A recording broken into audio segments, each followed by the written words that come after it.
చెప్పేసి ఒక నిర్ణయం తీసుకుంది.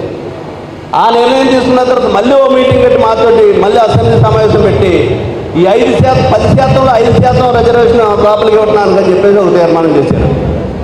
ఈ తీర్మానం కూడా హోమ్ డిపార్ట్మెంట్కి పంపించారు.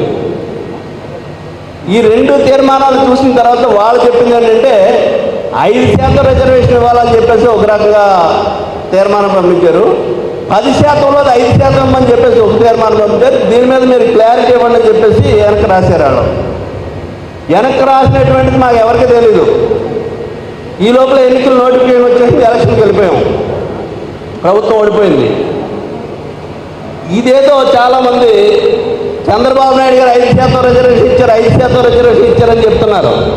దానికి కూడా ప్రజలకి నమ్మేటువంటి విధంగా కాదు, నిజాలు చూపిస్తూ తొందరలోనే ప్రజల ముందు ఈ విషయాన్ని తీసుకొస్తామనేటువంటిది కూడా ఈ సభాపక్షంలో మీ అందరికీ తెలియపడుతున్నాం. ఎందుకంటే ఎంతసేపు మాట్లాడినా చంద్రబాబు నాయుడు ఇచ్చాడు 5% రిజర్వేషన్, జగన్ వచ్చి ఆపేశాడు అంటున్నారు. ఎవరు ఆపేశారో ఏం జరిగిందనేటువంటిది ఇప్పుడు ఈ పద్మనాభం గారి విషయం జరుగుతున్న టైంలో అది మాట్లాడకూడదు అనేటువంటిది మాట్లాడితే దాని మీద కూడా ఈ రాష్ట్ర ప్రజలకి, ఈ రాష్ట్రంలో ఉన్నటువంటి కాపు సమాజ వర్గానికి ఒక నిర్దిష్టమైనటువంటి క్లారిటీతోటి వివరంతో దాని మీద తెలియపరుస్తామనేటువంటిది ఈ సందర్భంగా తెలియపరుస్తూ, మరి చివరిగా మీకు 2 విషయాలు చెప్పాలి. నిన్న కాక మొన్న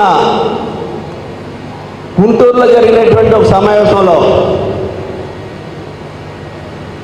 తెలుగుదేశం పార్టీ శాసనసభ్యుడిగా ఉన్నటువంటి బోండా ఉమ మాట్లాడుతూ 14 నుంచి 19 వరకు జరిగినటువంటి విషయాల్లో అనేక సార్లు మేమందరం కూడా చంద్రబాబు నాయుడు గారు అధిష్టానం దృష్టికి తీసుకెళ్ళాం. ఈ రిజర్వేషన్ గురించి మీరు నిర్ణయం తీసుకోకపోతే మనకు నష్టం జరుగుతుందని చెప్పేసి అధిష్టానం దృష్టికి తీసుకెళ్ళాం. అధిష్టానం దృష్టికి తీసుకెళ్తే ఏమాత్రం కూడా అధిష్టానం స్పందించలేదు. స్పందించలేనటువంటి కారణం చేత 2019లో మన పార్టీ ఓటమి చెందిందంటే, ప్రభుత్వం పడిపోయిందంటే, దిగిపోయిందంటే కారణం కేవలం ఈ కాపు జాతి వ్యతిరేకం వల్లే ఓడిపోయాం.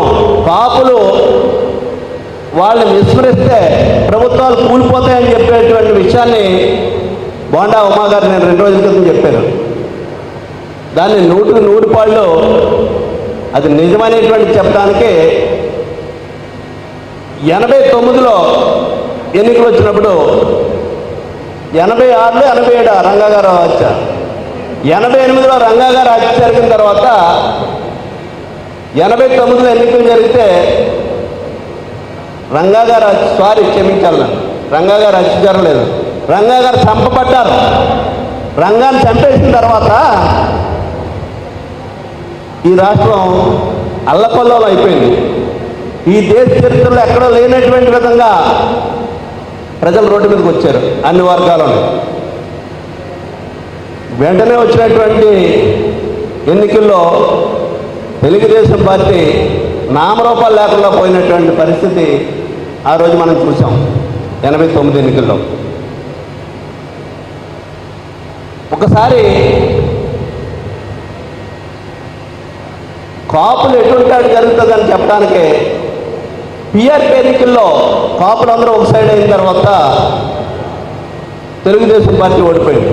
మేము గెలవలేకపోతున్నామేమో తప్పితే గెలిపించడానికో ఓడించడానికో సరిపోయేటువంటి బలం మాకు ఉందని చెప్పడానికే ఒక రకంగా సంతోషిస్తున్నాం.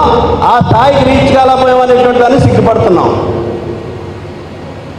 ముద్రగడ పద్మనాభం గారి గురించి ఈవేళ ఆయన ఏమి సాధించాడు, ఏమి నష్టపోయాడు అని చెప్పేసి చెప్పాం. ఆయన దగ్గర 2 లక్షణాలు ఉండకూడనటువంటి లక్షణాలు ఉన్నాయి. ఒకటి సమయస్ఫూర్తి లేకపోవటం, రెండోది అన్నమాట ఒకసారి అడిగేసిన తర్వాత నష్టపోయినా సరే వెనక్కి తీసుకోకూడదు అనేటువంటి ఒక లక్షణం ఉన్నటువంటి వ్యక్తిగా నష్టపోయాం. ఆయన నష్టపోవటం కాదు, ఆయన కరెక్ట్గా ఆలోచన చేస్తుంటే, ఆయన బ్యాచ్లో ఉన్నటువంటి నాయకుల్లాగా ఆయన కూడా ఆలోచన చేస్తుంటే ఎప్పుడో మన కోరిక